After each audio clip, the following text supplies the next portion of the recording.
Hello guys, welcome to the wealthy ideas. आज हम discuss करते हैं ट्रैवल इंडस्ट्री के बारे में, जो कि पिछले 1.5 साल से ऑलमोस्ट हार्ड हिट हो चुका है इसके बिजनेस पे all over the world. Travel और ट्रैवल से रिलेटेड होटल, रिसोर्ट्स, क्लब्स, यहाँ सब जगह अच्छी खासी मार पड़ी हुई है। अभी रिसेंट कुछ दिनों में हम अच्छा खासा मूवमेंट देख रहे हैं कुछ स्टॉक्स में। तो इसका रीज़न क्या है? इसका रीज़न ये है कि all over the world, including India, all over the world हर जगह वैक्सीनेशन ड्राइव अच्छे से चल रहा है। कोविड वैक्सीनेशन ड्राइव जो अच्छे से चल रहा है, इसका इम्पैक्ट है, कोविड वैक्सीन्स हर जगह आ चुकी हैं। इससे क्या है ना, 90% इसकी इफेक्टिव रेट है। और ऑलरेडी सब कंट्रीज़ में जब चल रहा है, तो आगे आने वाले टाइम में इस इंडस्ट्री में बूम आने का चांसेस है। ट्रैवल इंडस्ट्री में जब बूम आएगा, रेवेन्यूज़ ग्रो होंगे, तो कंपनियां ग्रो होगी। और स्टॉक मार्केट पहले से ही चीज़ों को समझ लेता है, जो होने वाला है आगे फ्यूचर ही तो स्टॉक मार्केट का काम है, फ्यूचर देख के प्रिडिक्ट करके आज इन्वेस्टमेंट करना। इसी हिसाब से जहां और अदर सेक्टर्स जहां ऑल टाइम हाइज के आसपास हैं, ट्रैवल इंडस्ट्री के स्टॉक्स बहुत डिस्काउंट पे चल रहे हैं पिछले 1.5 साल से। आज 2-3 दिन से ही आप देखेंगे कुछ अच्छे खासे मूव्स मिल रहे हैं हमको ट्रैवल इंडस्ट्री के स्टॉक्स में।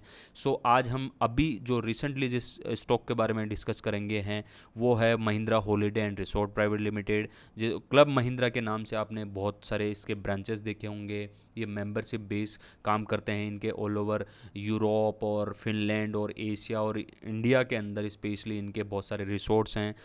इस कंपनी के बारे में हम थोड़ा सा देखते हैं, और आज के इसके अप मूव कितना है, गोल्डन क्रॉसओवर कब हुआ और कैसे मूव है, ये सब देखते हैं। आपके सामने अभी इसकी वेबसाइट है, जहाँ से आप जाके इसके बारे में थोड़ा डिटेल्स देख सकते हैं, इसके रिसोर्ट्स देख सकते हैं, इसकी मेंबरशिप और बाकी चीज़ें थोड़ा सा आइडिया ले सकते हैं। इसके बाद हम चलते हैं स्क्रीनर डॉट इन के ऊपर, जहाँ से इस कंपनी के बारे में हम थोड़ा सा समझेंगे। ये कंपनी रजिस्टर्ड है Mahindra holidays and resorts private limited, resort Mahindra holidays and resort India के नाम से, जो 1996 के अंदर रजिस्टर्ड हुई थी। और का ब्रांड जो नेम है क्लब महिंद्रा है, जिसके अंदर ऑलमोस्ट 2.5 लाख लोगों की मेंबरशिप है। इसके अलावा बाकी कंपनी के जो की पॉइंट्स हैं, वो भी हम यहाँ से देखेंगे कि कंपनी जो मोस्टली है फिनलैंड और largest vacation ownership company in Europe और एशिया के अंदर तो है ही है। इसके अलावा इसके प्रोडक्ट्स के बारे में आप यहाँ से स्टडी कर लीजिए। वर्ल्ड वाइड इसके अच्छे खासे रिसोर्ट्स और बाकी सब कुछ है। रेवेन्यू वाइज इसका जो रेवेन्यू है वो ब्रेकअप है। 33% जो एनुअल सब्सक्रिप्शन है वहाँ से आता है। जो मेंबर्स की तरफ से जो आता है वो आता है 28%। ऑन फूड एंड बवरेजेस से 13.51% आता है।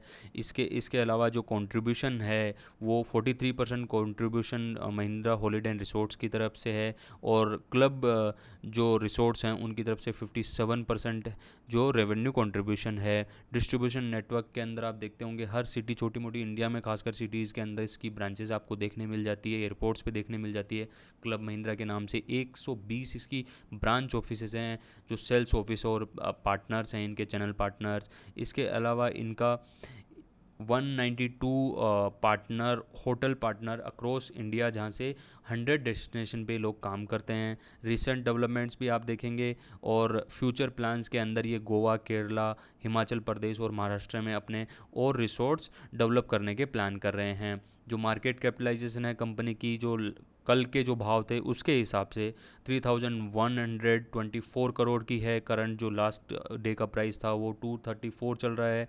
हाई लो आप देख सकते हैं 150 से 250 के बीच का है। बाकी आप चीज़ें देख सकते हैं, ग्रोथ वगैरह तो इस 1 साल में तो बहुत आपको नहीं देखने मिलेगी। हम सीधे अब चलते हैं पीयर ग्रुप्स के मुकाबले आप इस कंपनी के पैरामीटर्स चेक कर सकते हैं। कोई प्लेज नहीं है शेयर। और आप क्वार्टर रिजल्ट्स में तो खैर अभी माइनस में ही दिखेगा आपको पिछले 2020 मार्च के बाद से, तो क्योंकि ज़्यादा बिजनेस कुछ हुआ नहीं है, कोविड हमेशा से ही है।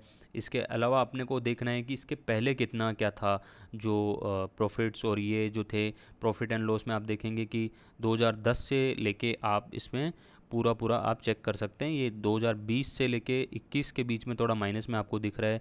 बाकी ठीक ठाक प्रॉफिट कंपनी के होते आए हैं। बैलेंस शीट के अंदर आप इसके बैलेंस शीट के अंदर रिजर्व्स देखेंगे। रिजर्व्स आप देखेंगे कि अभी माइनस में हैं, जो कि रीज़न आपको पता होगा, सिर्फ कोविड एकमात्र रीज़न है जिसकी वजह से इस इंडस्ट्री और इस कंपनी को भी इम्पेक्ट है। इसके अलावा बाकी आप डिटेल्स चेक करिए, आरओसी, आरओई और जो प्रमोटर होल्डिंग है वो भी आप देखिए 67.31, जो कि बहुत ही अच्छी मानी जाती है। जब 50 के ऊपर अगर प्रमोटर होल्डिंग है तो इसमें ऑलमोस्ट 67% के ऊपर की प्रमोटर होल्डिंग है। एफ ने भी इसमें 4.43% का स्टेक लिया हुआ है। डी ने भी लिया हुआ है। डी ने जो लास्ट दिसंबर का जो क्वार्टर था उसकी बजाय जो 12.86 था उससे स्टेक इंक्रीज़ किया है और अभी लास्ट क्वार्टर मार्च क्वार्टर में 13.13 हो गया है। इसके बाद हम चलते हैं अभी स्टॉक के आज के करंट भाव पे और चार्ट देखेंगे। इसके बाद हम आज का जो इसका ऑलमोस्ट 14% अप मूव है स्टॉक के अंदर, ओपन हुआ है 238 पे और हाई गया है 269 पे, लो 237 और जो प्रीवियस डे का क्लोजिंग था तो वो था 233.90। ओपनिंग ही इसकी 4-5 पॉइंट के ऊपर हुई और उसके बाद स्टॉक रॉकेट बना हुआ है।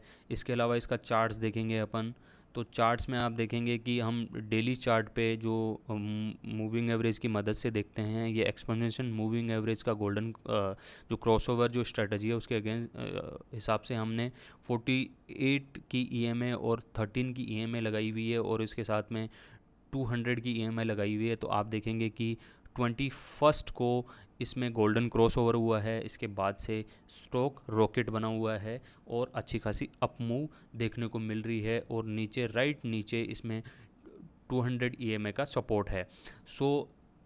ट्रैवल इंडस्ट्री इस कंपनी और आगे आने वाले टाइम में इन सेक्टर जो सेक्टर था जिसमें अभी तक मूव नहीं मिली थी वो अब इसमें आती हुई दिख रही है और इन कंपनियों में आती हुई दिख रही है।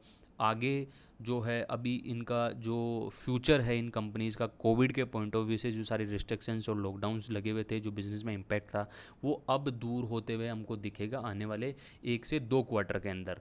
उसके बाद इसमें अच्छे खासे बिजनेस डेवलप हो जाएंगे और भाव में अभी से जो मूवमेंट देखने को मिल रही है वो अभी से इसका फ्यूचर देखते हुए इन्वेस्टर्स इसमें मूव कर रहे हैं।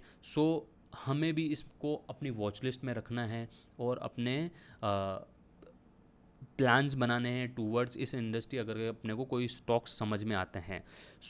आज के लिए इतना ही और ये एक फाइनल डिक्लेरेशन है इस वीडियो के लिए कि ये स्टॉक हमने सिर्फ एजुकेशन पर्पज़ के लिए देखा था और इस इंडस्ट्री को समझने के लिए देखा था कि क्या फ्यूचर ग्रोथ हो सकती है। आपको इन्वेस्ट करने से पहले अपने फाइनेंशियल एडवाइज़र और अपने सेल्फ एनालिसिस के बिना नहीं करना है। ये वीडियो इस स्टॉक के लिए कोई रिकमेंडेशन या बाई सिग्नल बोलने के लिए या सेल सिग्नल बोलने के लिए नहीं है। ये सिर्फ एक एजुकेशनल पर्पज़ के लिए है। आप अपनी इन्वेस्टमेंट करने से पहले अपनी सेल्फ एनालिसिस और अपने फाइनेंशियल एडवाइज़र से सलाह लेके करें। Hope you like this video, thanks for watching. अगर आपको वीडियो समझ में आया तो अपने फैमिली एंड फ्रेंड्स को भेजिए और कोई उनको भेजिए जो इन्वेस्टिंग में हैं और जो कुछ सीख सकते हैं, समझ सकते हैं। और फ्यूचर वीडियोस आप इस चैनल पे देखना चाहते हैं तो इस चैनल को सब्सक्राइब करिए। Thanks for watching.